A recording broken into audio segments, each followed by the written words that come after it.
যে জাতি শিক্ষার অবকাঠামো পরিবেশ যত উন্নত সেই জাতি তত বেশি উন্নত। এই শিক্ষার রূপকার কারিগর কিন্তু আমাদের দেশের শিক্ষকেরা। এই শিক্ষকরাই যেমন আগামীর প্রজন্মকে প্রতিষ্ঠা করেন, তেমনি এই শিক্ষকের হাত ধরে যে আমাদের কৃষি এবং কৃষককে এগিয়ে নিয়ে যাচ্ছেন আমরা অনেকটাই দূর থেকে অনুভব করি। কিন্তু আজ আমার সৌভাগ্য হয়েছে এই শিক্ষকগণ আমার কাছে এসেছেন এই খড় বা ঘাস কাটবার যে মেশিন সেই মেশিনটি গ্রহণ করবার জন্য। ভাইজান আসসালামু আলাইকুম। ওয়ালাইকুম আসসালাম। চাকরির পাশাপাশি গবাদি পশু লালন পালন করলে জাতি এবং সমাজ অনেক উন্নত হবে। তো সেক্ষেত্রে মেশিনটা দেখার পরে ভালো লাগছে, অনেক কঠিন কাজ সহজ হয়ে যাবে, যেহেতু অনেকগুলো খড় বা খেয়ারিগুলো কেটে গরুকে খাবার দেওয়ার জন্য যে সমস্যা সেই সমস্যা থেকে সমাধান হবে। তো আমি আনন্দিত। তো ঠিক আছে, ইনশাল্লাহ দোয়া রাখি। আপনার অনুভূতি প্রকাশ করেন। আমার তো খুবই ভালো লাগছে। আমরা চাকরি করার পাশাপাশি সব দিকে উন্নয়নের জন্য গবাদি পশু বা অন্যান্য পশু পালন করে থাকি। এইটা হাতে খড় কাটতে গেলে যতটা সময় লাগতো মেশিনের মাধ্যমে কাটলে আমাদের সময়টা সাশ্রয় হবে। আমার খুব ভালো লাগছে।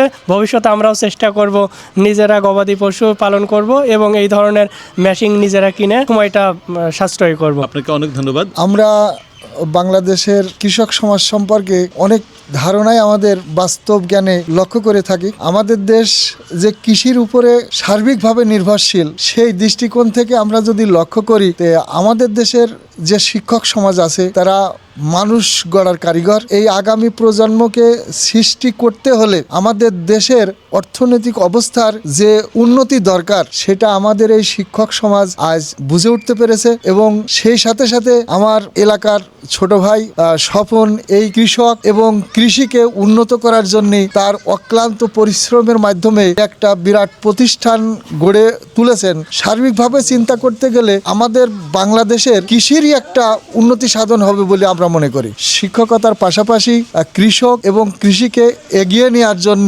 স্বপন যে প্রচেষ্টাটা গ্রহণ করেছে আমরা এটাকে সাধুবাদ জানাই এবং তাকে আমরা সহযোগিতা করতে চাই।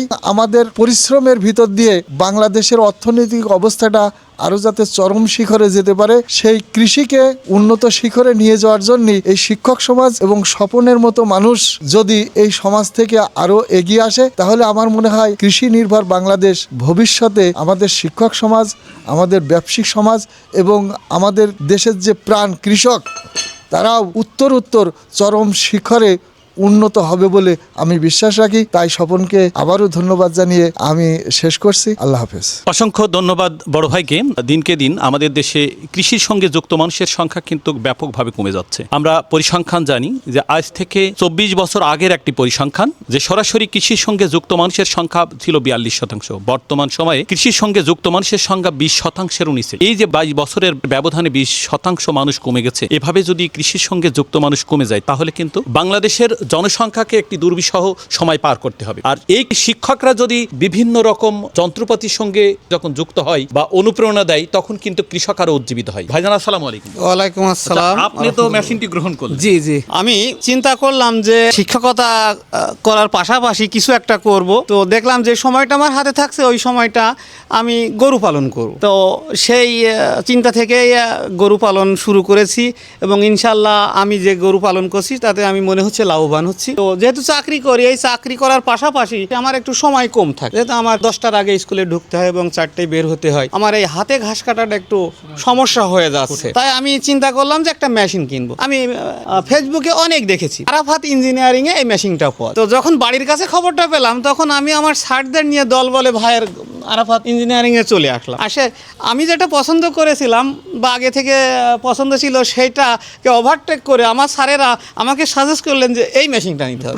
মেশিনটা স্যারের সাথে সাথে আমি আরও পছন্দ হয়ে গেল এক কথায়। তাই আমি এই মেশিনটা নিয়ে যাচ্ছি। মেশিনটা যাতে ভালো কাজ করে, ভাই আমাদেরকে সেই প্রতিশ্রুতি দিয়েছেন এবং আমরা ভাইয়ের দোয়া করি যাতে তার প্রতিষ্ঠানটা আরও উন্নতি লাভ করে। ধন্যবাদ। আসসালামু আলাইকুম। আমাদের এখানে আসার একটা উদ্দেশ্য আছে, সেটা হচ্ছে যে আমার স্যার বললে যে আমার ঘাস কাটার একটু সময় বেশি লাগে, একটা মেশিন কেনা দরকার, একটা নির্ভরযোগ্য প্রতিষ্ঠানে আমরা যেতে পারলে ভালো হয়। তো ওই মুহূর্তে আমি বললাম যে আমার দোস্ত স্বপনের একটা প্রতিষ্ঠানে আছে, তো এখানে গেলে মনে হয় যে মেশিনগুলো দেখলে কেমন হয় দেখে শুনে দেখেন, যদি পছন্দ হয় তো নেওয়া যাবে। আমার জানা মতে আমরা সবাই এসে দেখাশোনার পরে মেশিনগুলো দেখে খুব ভালো লাগলো এবং এদের অফিসের যে ম্যানেজার আছে তার কথা এবং আমার দোস্ত স্বপন এই আরাফাত ইঞ্জিনিয়ারিং এর যে স্বত্বাধিকারী তার কথাবার্তা এবং ব্যবহার আচার এবং মেশিনের যে নির্ভরযোগ্যতা আমরা দেখে শুনে সেগুলো মুগ্ধ হয়ে আর কি আমরা স্যারকে সাজেস্ট করলাম যে এই মেশিনটা নেন। আল্লাহর রহমতে এই আরাফাত ইঞ্জিনিয়ারিং এর ভালো প্রসার আছে। তা আমরা দোয়া করি যেন এই আরাফাত ইঞ্জিনিয়ারিং যে কার্যক্রমের সাথে আমার দোস্ত জড়িত, আমি মনে করি দোস্তর এই কাজকে আরো সামনে আরো বেগবানভাবে এগিয়ে যাবে, এই আশাবাদ রেখে আমি শেষ করছি। ধন্যবাদ সবাই। সম্মানিত দর্শক বন্ধুগণ, আমরা আগামী প্রজন্মের কাছে এমন একটি দেশ উপহার দিতে চাই যে দেশটা উন্নয়নশীল দেশের তালিকাকে পিছিয়ে রেখে উন্নয়নশীল দেশের তালিকায় পৌঁছাবে। আর তার জন্য আমাদের সব থেকে বেশি ভূমিকা রাখার প্রয়োজন আমি মনে করি এদেশের শিক্ষকদের। এদেশের শিক্ষকগণই জাতির প্রকৃত মেরুদণ্ড। যে জাতি যত বেশি শিক্ষিত সেই জাতি তত বেশি উন্নত। কিন্তু এই জাতিকে শিক্ষিত করবার দায়ভার কিন্তু শিক্ষকদের উপরেই। তাই শিক্ষকরা এদেশের অগ্রণী ভূমিকা রেখে চলেছেন, আগামীতেও রাখবেন। আমাদের সুখী সমৃদ্ধির যে দেশের প্রত্যাশা আমরা করি সেই দেশটি অবশ্যই রূপ পাবে। আমাদের শিক্ষকদের হাত ধরেই আমরা পৃথিবীর বুকে সর্বোচ্চ উন্নয়নশীল দেশের তালিকায় আমাদের নাম থাকবে, এমন প্রত্যাশা রেখেই এদেশের প্রতিটি শিক্ষকদের সুস্বাস্থ্য কামনা করে দৈনন্দিন জীবনের গতানুগতিক প্রবাহ আরও প্রসার হোক সেই প্রত্যাশায় আজকের মতো বিদায় নিচ্ছি। দেখা হবে অন্য কোনো ভিডিও। আসসালামু আলাইকুম ওয়া রাহমাতুল্লাহি ওয়া বারাকাতুহু।